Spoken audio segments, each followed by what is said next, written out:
Hi students. So motivational video చేసి చాలా రోజులు అయిపోయింది. సో చాలామంది స్టూడెంట్స్ బాగా గ్యాప్ వచ్చింది, ఏదో ఒక వీడియో చేయండి అన్నారు. ఈ మధ్యలో ఏదైనా వీడియో చేసిన అన్నింటిలో మీరు ఆ వీడియో రిలేటెడ్ కాకుండా మళ్ళీ రిజల్ట్స్ ఎప్పుడు, అప్డేట్స్ ఇవే అడుగుతున్నారు. సో ఎటువంటి అప్డేట్ లేకుండా నాకు కూడా మీకు వీడియో మీద కంటే మీకు కావాల్సిన ఇన్ఫర్మేషన్ మీదే ఎక్కువ ఇంట్రెస్ట్ ఉండడం వల్ల నాకు కూడా ఎక్కువ యాక్టివ్ ఉండాలనిపించలేదు ఈ particular period of time. But నాకు కూడా గ్యాప్ కొంచెం ఎక్కువ వచ్చింది అనిపించి మళ్ళీ చాలామంది స్టూడెంట్స్ అడగడంతో మళ్ళీ ఒక మోటివేషనల్ వీడియో, జనరల్ వీడియోతో వద్దామనేసి మళ్ళీ వీడియో చేయడం జరుగుతుంది. సో ఈరోజు motivational video topic general topic, aspirants related అని కాకుండా రెగ్యులర్గా మీ లైఫ్లో మీరు డిప్రెషన్లో ఉన్న డౌన్ టైం, అలాంటి టైంలో మీ ఆలోచన ధోరణి ఎలా ఉంటే మీరు బెటర్గా ఫీల్ అవుతారు, నేనైతే ఏం చేస్తాను, నేను ఎలా ఆలోచిస్తాను అనే నా వన్ ఆఫ్ ది ఫిలాసఫీ. నేను చాలా సొంతంగా రాసుకుంటూ ఉంటాను, మీకు తెలుసు. సో అందులో నేను ఫాలో అయ్యేటటువంటి, నేను నమ్మేటటువంటి ఒక ఫిలాసఫీ ఈరోజు మీకు చెప్తాను. ఓకే, సో టాపిక్లోకి వెళ్ళిపోదాం. సో నేను ఇక్కడ ఏం రాసానో చూడొచ్చు మీరు. In the universe few things are certain, many are probabilistic. So దీని అర్థం ఏంటి అంటే, ఫ్యూ థింగ్స్ ఆర్ సర్టైన్ అంటే ఇవి ఖచ్చితంగా జరుగుతాయని, 100% దీన్ని ఎవరూ మార్చలేరు అనేటటువంటివి. ఫర్ ఎగ్జాంపుల్ మనకున్న యూనివర్స్ గవర్నింగ్ లాస్ అనుకోవచ్చు, మీరు చదువుకున్నటువంటి సైన్స్ థీరమ్స్ కావచ్చు, గవర్నింగ్ లాస్ కావచ్చు, మన థియరమ్స్, థియరీసు, సైన్స్ రిలేటెడ్ మనం థియరీసు ఎక్సెట్రా, ఇలా ఎప్పటికైనా అంటే A² + B² = C² అనేది ఎలాగో జరుగుతుంది మనకు రైట్ యాంగిల్ ట్రయాంగిల్లో. సో అలా మన న్యూటన్స్ గ్రావిటేషనల్ థియరీ కావచ్చు, ఐన్స్టీన్ థియరీ కావచ్చు, రామానుజన్ థియరీ కావచ్చు, సైన్స్లో, మ్యాథ్స్లో, ఫిజిక్స్లో, అన్నింటిలో వేరియస్ థింగ్స్, వాటనే కాదు వేరియస్ థింగ్స్. సైన్స్ అనేది ఒక పెద్ద ఇది కాబట్టి సైన్స్ రిలేటెడ్ అనే కాదు, యూనివర్స్లో కొన్ని విషయాలు సర్టైన్గా జరుగుతాయి. దానికి ఎటువంటి ఇలా జరిగితేనే ఇది జరుగుతుంది అనేటటువంటి ఇది ఏం లేకుండా అన్ని సందర్భాలలో ఆ లాస్ ఏవైతే ఉన్నాయో ఇవన్నీ ఎప్పటికీ జరుగుతూనే ఉంటాయి. సో ఇలా మనం తెలుసుకుని చదువుకున్నటువంటి థియరీలు, దీన్ని దాటి కూడా మనం వెళ్ళలేం, ఇది ఎప్పటికీ జరుగుతుంది. And many things are probabilistic. నేను బాగా నమ్మేటటువంటి, ఎన్నో వీడియోల్లో చాలాసార్లు మాట్లాడినటువంటిది వరల్డ్ ఈజ్ ప్రాబిలిస్టిక్ అనేవి. సో ఎక్కువ విషయాలు ప్రాబిలిస్టిక్గానే ఉంటాయన్నమాట. ఇప్పుడు ఒక మనిషికి 2 చేతులే ఉంటాయి అనేది కూడా డెఫినెట్లీ ఇట్స్ ఎ ప్రాబబిలిటీ. 1,00,000లో ఒకరికి 3 చేతులతో పుట్టచ్చు, 4 చేతులతో పుట్టచ్చు, 2 కళ్ళే ఉంటాయి అనేది కూడా ప్రాబిలిస్టిక్ ఉండొచ్చు. అది ఎంత అనేది number it may vary with time to time, but these are probabilistic things. Okay, ఇంతమంది మంచి వాళ్ళు ఉంటారు, ఒక క్లాస్లో ఒక్క అల్లరివాడు ఉంటాడు, ఒక క్లాస్లో ఒకడే మంచివాడు ఉంటాడు, వాట్ ఎవర్. సంవత్సరానికి ఇండియాలో ఇన్ని యాక్సిడెంట్లు అవుతాయి, అదే బెంగళూరులో అయితే ఇన్ని యాక్సిడెంట్లు అవుతాయి, హైదరాబాద్లో ఈ పర్టికులర్ ఏరియాలో అయితే ఇన్ని యాక్సిడెంట్లు అవుతాయి. ఇక there are so many things. ఇక మనం ఎంతమంది క్యాన్సర్ పేషెంట్లు ఉంటారు సంవత్సరానికి, మారుతున్న ఫుడ్ హ్యాబిట్స్ని బట్టి ప్రాబబిలిటీ క్యాన్సర్కి ఎంత వచ్చింది, ఇవన్నీ థింగ్స్ కూడా ప్రాబిలిస్టిక్. ఏది సర్టైన్గా అనేది ఉండదన్నమాట మనకి. సో చాలా చాలా విషయాలు ఇంకా మనం మాట్లాడుకుంటూ పోతే హెడ్ అండ్ టైల్, మన టాస్క్ ఆయన వేయడం కావచ్చు, ఒక మ్యాచ్ విన్నింగ్ ప్రాబబిలిటీ 1% ఉన్నా మనం గెలిచిన మ్యాచెస్ మనం చూడొచ్చు. సో చాలా విషయాలు, అంటే వర్షం పడుతుందా లేదా అనేది ఒక ప్రాబబిలిటీ, ఇంత అమౌంట్ ఆఫ్ ఫ్లడ్ ఒక 100 సంవత్సరాల్లో వచ్చే అవకాశం ఉంది. ఇవన్నీ నేచర్లో చాలా చాలా విషయాలు మనం రోజు ఈ ప్రాబబిలిటీ ద్వారా ఫేస్ చేస్తున్నటువంటివే. సో ఇక్కడ ఇది నేను ఎందుకు రాశాను ఇక్కడ అంటే, ఓకే, సో ఈ 2 సెంటెన్స్ల అర్థం అయితే మీకు అర్థమైపోయింది కదా. సో ఈ 2 విషయాలు నేను రాయడానికి ముఖ్య కారణం ఏంటంటే, మనం కూడా ఎప్పుడైనా మనకు పక్క వాళ్ళని చూస్తున్నప్పుడు మనం మంచిగానే ఉంటున్నాం, అన్నీ మంచిగా చేస్తున్నాం, వాడు ఏం మంచి చేయలేదు కానీ వాడు పైకి ఎదిగినాడు, వాడి దగ్గర డబ్బులు వస్తుంది, అంటే మంచిగా ఉండడమే తప్ప, లేదా మంచిగా ఉండడం చేతగాక మంచి వాళ్ళలాగా ఉండిపోయినామా, లేదా మనం కష్టపడినా మనకు జాబ్ రాలేదు, అవతలవాడు కష్టపడకపోయినా జాబ్ వచ్చింది, మనకు లక్ లేదు, ఇట్లా వేరియస్ క్వశ్చన్స్ అన్నీ మీలో ఉంటాయి కాబట్టి దానికి సంబంధించి మాట్లాడాలనుకుంటున్నాను. ఈవెన్ మన పర్టికులర్గా మీరు ఏదైనా ఆస్ట్రాలజీ రిలేటెడ్, ఆస్ట్రాలజర్ దగ్గరికి ఏదైనా డిప్రెషన్ టైంలో వెళ్ళారనుకోండి, వాళ్ళు కూడా ఏదైనా సరే వాళ్ళు మాట్లాడే ప్రతి ఒక్క విషయం కూడా ప్రాబిలిస్టిక్లో ప్రాబ్లం మీరు అడిగేదైనా సరే, మన వ్యాపారం సక్సెస్ అవుతుందా లేదా, మన ఇల్లు కొంటే బాగుంటుందా, ఇవన్నీ కూడా ప్రాబిలిస్టిక్. ఏది కూడా ఆస్ట్రాలజీలో సర్టెన్ అనే దానికి అవకాశమే లేదు. వాళ్ళ ప్రాబబిలిటీలో ఇటు సైడ్ మాట్లాడింది, తర్వాత అటు సైడ్ ఈ కారణం వల్ల అటు సైడ్ జరిగింది అని చెప్తారు. మేబీ నిజంగా ఆ థియరీ అనేది ఒకటి ఉంటే ఎక్కువ ప్రాబిలిటీ ఎటువైపు ఉంది అనేది మాత్రం మాట్లాడగలరు తప్ప సర్టెన్గా ఏది జరుగుతుంది అనేది మాత్రం ఎవరూ చెప్పలేరు.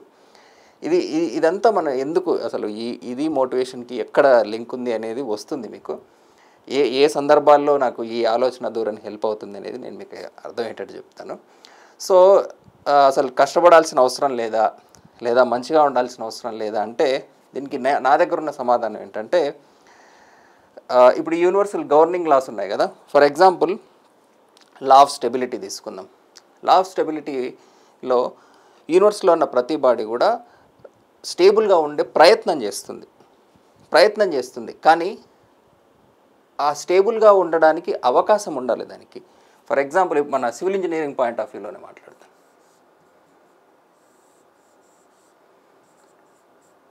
ఇప్పుడు ఇది స్టేబుల్ అని మీ అందరికీ తెలుసు, కానీ ఎందుకు ఇది స్టేబుల్గా ఉంది, ఎందుకు స్టేబుల్గా ఉండాలనుకుంటుంది అంటే అదే లా ఆఫ్ నేచర్. ఏదైనా అవకాశం ఉంటే స్టేబుల్గా ఉండడానికి ప్రయత్నం చేస్తుంది. దాని మీద మనం లోడ్ అప్లై చేసినా, మొమెంట్ అప్లై చేసినా, ఏం అప్లై చేసినా సరే అది స్టేబుల్గా ఉండే ప్రయత్నం అయితే చేస్తుంది. అలా కాకుండా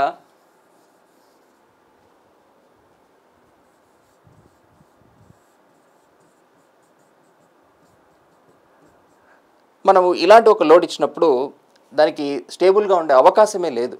అంటే అది స్టేబుల్గా ఉండే ప్రయత్నం చేస్తుంది, ఆ మొమెంట్ని, ఆ హారిజాంటల్ ఫోర్స్ని ఎదుర్కోవడానికి ట్రై చేస్తుంది, కానీ బట్ హారిజాంటల్ ఫోర్స్ని ఆపేటటువంటి అవకాశం లేదు దానికి. అర్థమవుతుంది కదా నేను చెప్పేది. సో సిమిలర్గా ఈ యూనివర్స్ గవర్నింగ్ లాస్ అనేవి ఏవైతే ఉన్నాయో వీటిని దాటి ఎవరు ఏం చేయలేరు. ఇది మీరు అర్థం చేసుకోవాలి. అంటే ఫర్ ఎగ్జాంపుల్ ఇప్పటికిప్పుడు నేను ఇక్కడ వర్షం పడాలి అని ఎన్ని పూజలు చేసినా ఏమి చేసినా సరే వర్షం పడడానికి సైంటిఫిక్గా ఏవైతే అవసరమో అవన్నీ జరగాలి. అవన్నీ జరగకుండా సడన్గా గాలిలో ఒక మేఘం ప్రత్యక్షమైపోయి వర్షం పడడం అనేది అసాధ్యం. అది యూనివర్సల్ గవర్నింగ్ లాస్కి వ్యతిరేకంగా జరిగే చర్య కాబట్టి అది జరగదు. బట్ స్టిల్ ఎక్కడో ఒక మనిషి ఏదో ఒకటి చేయడం వల్ల, ఏదో ఒక ఆలోచన ద్వారా కావచ్చు, ఇప్పుడు అంతెందుకు ఇప్పుడు మన యూట్యూబ్ చూస్తున్నాం. యూట్యూబ్ కావచ్చు, ఫేస్బుక్ కావచ్చు, ఇన్స్టాగ్రామ్ కావచ్చు, రానున్న కాలంలో వాళ్ళ టైము ఎలా వేస్ట్ చేయాలి, ఎలా వెచ్చించాలి అనేది ఎవరో ఎక్కడో డిసైడ్ చేస్తున్నారు. ఒక బిజినెస్ మ్యాన్ మనం ఏం ఫుడ్ తినాలి, ఏ కాఫీ తాగాలి, ఏ టీ తాగాలి, అన్నీ మనం ఏం చేయాలి నెక్స్ట్ అనేది ఎవరో డిసైడ్ చేస్తున్నప్పుడు ఇంకా మన తలరాత ఇదంతా ఏముంటుంది చెప్పండి. ఈ టైంలో నువ్వు యూట్యూబ్ చూడాలా, ఫేస్బుక్ చూడాలా, చూస్తే నీకు ఎలాంటి వీడియోలు నచ్చుతున్నాయి అనేది మీ సైకాలజీని బట్టి అవే వీడియోలు చూపించడం, కంప్లీట్గా నువ్వు ఏం చేయాలో కంట్రోల్ చేసేది కూడా ఇక్కడ ఒక మనిషే. సో ఇదంతా నేను మీకు ఎందుకు చెప్తున్నా అంటే, ఇదంతా మీరు ఎందుకు అర్థం చేసుకోవాలి అంటే, మనం మంచిగా ఉండడం వల్ల మనకి ఏమొస్తుంది అంటే అవకాశం. ఎందుకు అవకాశం అంటే ఏంటంటే, ఫర్ ఎగ్జాంపుల్ జీవితాంతం నేను మంచి చేసినా కదా, కాబట్టి నేను డైరెక్ట్గా వెళ్ళి సముద్రంలో దూకినా నేను మంచివాడిని కాబట్టి బతుకుతాను అంటే నువ్వు బతకవు కంపల్సరీ. ఎందుకు బతకవు అంటే నేను బతికించడానికి అక్కడ అవకాశం లేదు కాబట్టి. ఎక్కడో దగ్గరలో ఒక షిప్పో ఏదో ఒకటి ఉంది, నిన్ను కాపాడడానికి ఒక అవకాశం ఉంది. అటుపక్కవాడు ఎందుకు ఇటువైపు చూడాలనుకుంటున్నాడు అనేదానికి సైన్స్లో కూడా సరైన సమాధానం లేదు. అంటే ఒక ఆలోచన ఎందుకు పుడుతుంది అనేదానికి నిజంగా సైన్స్లో ఇప్పటివరకు సరైన సమాధానం ఎవరి దగ్గర, మీ ఆలోచనని ఎలా ప్రేరేపించాలి, మనుషులు ఎన్ని రకాలు, ఎలా ఆలోచిస్తారు, ఎలాంటి సందర్భాల్లో ఏ కెమికల్స్ రిలీజ్ అవుతాయి, ఆ కెమికల్స్ నుంచి మనిషి ఎలా రియాక్ట్ అవుతాడు, హార్మోన్స్ అంటే ఎన్నో కనుక్కున్నారు, కానీ ఆలోచన అనేది ఎందుకు పుడుతుంది అనేది కనుక్కోలేదు. సో అలా ఎవరికో అటువైపు ఉన్నవాడికి ఇటు చూడాలి అనిపిస్తుంది ఆ టైంలో అనిపించి కాపాడచ్చు. కానీ అనిపించాలంటే ఆల్రెడీ అక్కడ ఒక మనిషి ఉండాలి కంపల్సరీ ఉండాలి. మ్యాక్సిమం జరిగితే వాడికి అనిపించి మిమ్మల్ని కాపాడచ్చు. ఇదంతా ఎందుకు జరుగుతుంది అంటే మీరు ముందు నుంచి మంచి చేసుంటే జరుగుతుంది అనేది నా పాయింట్ అంతే. సో దీనికి నేను రాసుకున్నటువంటి స్టేట్మెంట్ ఏంటంటే, even God needs a chance to help you by following laws of universe. Laws of యూనివర్స్ని దాటి ఎవ్వరు ఏం చేయలేరు. ఈ ప్రాబబిలిస్టిక్ థియరీని కానీ మనకు ఏ హెల్ప్ కావాలన్నా ఎవరి నుంచి అయినా, నేచర్ నుంచి అనుకోండి, గాడ్ నుంచి అనుకోండి, చాలామందికి తెలుసు నేను రాసుకున్న theorem everything is pre return complex program with many if conditions అనేది. దీని గురించి కూడా నేను సపరేట్ వీడియో కూడా చేస్తున్నాను ఆల్రెడీ. సో ఈ కాంప్లెక్స్ ప్రోగ్రామ్ ఏదైతే ఉందో దాన్ని దాటి ఎవరు ఏం చేయలేరు. సో మనకు ప్రాబబిలిస్టిక్ థియరీ ఏదైతే ఉందో 1% ఛాన్స్ ఉన్న ఛాన్స్ ఉన్నట్టే. ఆ 1% ఛాన్స్లో కూడా రిజల్ట్ అనేది మనకు ఫేవర్గా రావడానికి కానీ ఇలా కొన్ని సందర్భాల్లో ఏదైనా సరే మన వైపు నుంచి మన ఎఫర్ట్ మనం కరెక్ట్గా పెడితే మన వైపు అన్నీ కరెక్ట్గా ఉంటే మరి చెడ్డవాళ్ళకు కూడా ఎందుకు చెడ్డవాళ్ళు అనేది మంచి వాళ్ళు అనేది ఏం లేదండి ఇక్కడ. It's all about probabilistic thing. వాడు మంచి చేశాడా చెడు చేశాడా ఇదంతా, వీడు ఇన్నిసార్లు చెడు చేశాడు కాబట్టి వీని తొక్కేసేయాలి ఇదంతా ఏం లేదు. మన చుట్టూ ఉన్న ఆపర్చునిటీస్లో ఎవరు ఏం యూజ్ చేసుకుంటున్నారు, నీ వరకు నువ్వు ఎంత కరెక్ట్గా ఉన్నావు, నువ్వు అన్ని విషయాల్లో కరెక్ట్గా ఉంటే హెల్ప్ చేసే అవకాశం దొరికినప్పుడు నేచర్ నీకు హెల్ప్ చేస్తుంది.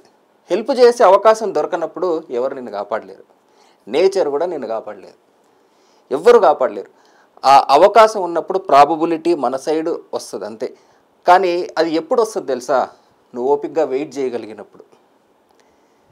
నీ జీవితంలో ఒక సక్సెస్ మూమెంట్ అవతల ఉంది కానీ నువ్వు ఇప్పుడు ఏదో చేసుకుంటున్నావు, నువ్వు తీసుకునే ప్రతి డెసిషన్ కావచ్చు, ఇంకోటి కావచ్చు,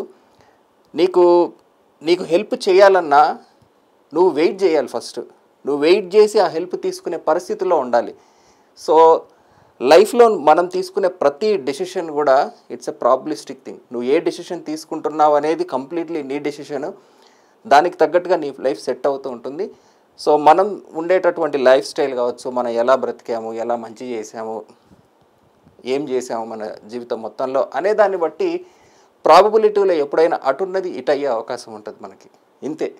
సో ప్రతి సందర్భంలో ఎవ్వరూ మనకి హెల్ప్ చేయలేరు. ఇదంతా ఒక కాంప్లెక్స్ ప్రోగ్రామ్ అనేది నేను బాగా నమ్మేటటువంటి థియరీ. సో ఇది కొంచెం కాంప్లికేటెడ్ థింగే, బట్ అర్థం చేసుకుంటే సింపుల్గానే ఉంటుంది. ఒకటి రెండు సార్లు చూడండి. ఇంకా మీకు అర్థం కాకపోతే మళ్ళీ నేను కామెంట్స్లో ఎక్స్ప్లెయిన్ చేసే ప్రయత్నం చేస్తున్నాను. సో ఈ వీడియో ఓవర్ కన్క్లూజన్ టైప్ చెప్పేస్తాను మీకు సింపుల్గా. ప్రాబబిలిటీ తక్కువ ఉన్నప్పుడు ఏదైనా మనకు సక్సెస్ రావాలి అనుకున్నప్పుడు, మన అనుకున్న దానికి ప్రాబబిలిటీ తక్కువ ఉన్నప్పుడు మనం చేసే మనం అప్పటి వరకు ఉన్నటువంటి లైఫ్ స్టైల్ ఏదైతే ఉందో అది ఆ టైంలో హెల్ప్ చేయగలుగుతుంది ప్రాబబిలిటీ అటు చేయడానికి, అంతే. That following all the universe governing laws. సైన్స్ని ఎప్పుడు వైలేట్ చేయలేరు. సైన్స్ ఇప్పుడు ఏం చెప్తుంది?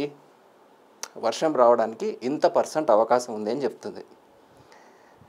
ఇప్పుడు ఎవరో స్వామీజీనో ఇంకొకరు వచ్చి ఈరోజు వర్షం పడుతుంది అంటారు. లెటస్ సే అతను 20% వైపు ఉండొచ్చు, 80% వైపు ఉండొచ్చు, వాట్ ఎవర్ ఇట్ ఈస్. ఆ రోజు వర్షం పడింది. అప్పుడు అతను ఏమంటాడు? సైన్స్ కూడా ఖచ్చితంగా పడుతుందని చెప్పలేదు కానీ నేను చెప్పిన అంటాడు. అదే తనకు ఆపోజిట్గా ఉన్నప్పుడు వాడు అసలు కనిపించడు మనకి. ఎందుకంటే వాళ్ళు ప్రూవ్ చేసుకోవాల్సిన అవసరం లేదు, సైన్స్ అయితే ప్రూవ్ చేసుకోవాలి.